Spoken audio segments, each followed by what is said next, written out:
দাঁড়ান দাঁড়ান, আমাদের এই কথার আওয়াজ কি একদম শেষ অবধি যাচ্ছে? প্রত্যেকটা মাইকে কি যাচ্ছে? একদম পিছনে, একদম পেছনে।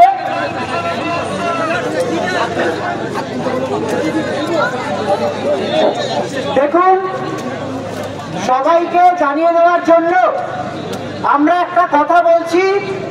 অনেকেই দেখেছেন যে WBJDF এর মেল যে অ্যাকাউন্ট, সেখানে একটি মেল এসেছে এবং অত্যন্ত আশ্চর্যজনক ভাবে সেই মেলটি এসেছে। আজকে আমরা স্বাস্থ্য ভবন অভিযানে এসেছিলাম, আমাদের যে 5টি দাবি এবং তার সাথে সাথে মিলিয়ে DHS, DME এবং হেলথ সেক্রেটারির পদত্যাগের দাবি নিয়ে আমরা অত্যন্ত আশ্চর্য হয়ে দেখলাম যে সেই হেলথ সেক্রেটারির মেল থেকেই আবার একটি মেল আমাদের এখানে করা হয়েছে এবং একটা বক্তব্য সেখানে জানানো হয়েছে হেলথ সেক্রেটারির পক্ষ থেকে যে যদি আমরা চাই তাহলে নাকি a small delegation team ব্র্যাকেটে লেখা not more than 10 জন তারা নবান্নে আমরা যেতে পারি to discuss with higher government officials। আমরা কয়েকটা কথা স্পষ্ট করতে চাই। 1 নম্বর, এই যে মেলটি এসেছে, আমরা কিন্তু কালকে থেকে বলছি যে আমাদের এই 5 দফা দাবি নিয়ে গভর্নমেন্ট কোনো একটা সদর্থক বার্তা দিক, কিন্তু হেলথ সেক্রেটারির মেল থেকে এই যে মেল এলো, এটাকে কোনো সদর্থক বার্তা হিসেবে আমরা একদমই দেখছি না। আমরা এর আগে লালবাজারে যখন গিয়েছিলাম, পুলিশ কমিশনারকে তার পদত্যাগের দাবিতে ডেপুটেশন তার হাতেই দিয়েছিলাম।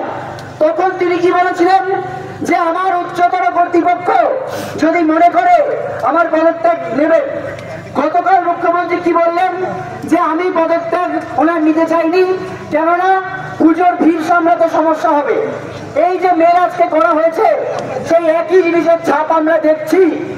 যদি আমরা দেখি, আমরা স্পষ্ট জানাতে চাই, আমরা কিন্তু আলোচনার পথ সব সময় খোলা রাখতে চাই, কিন্তু যেভাবে যে ভাষায় একটি মেল এলো এবং হেলথ সেক্রেটারির মেল থেকে এই যে মেল আসা, এটা আমাদের কাছে অত্যন্ত অপমানজনক।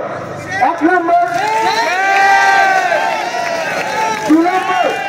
2 নম্বর, ঠিক যেভাবে বলা হলো a small delegation team not more than 10 জন, এই ব্যাপারটাকেও আমরা অত্যন্ত অসম্মানজনক মনে করছি।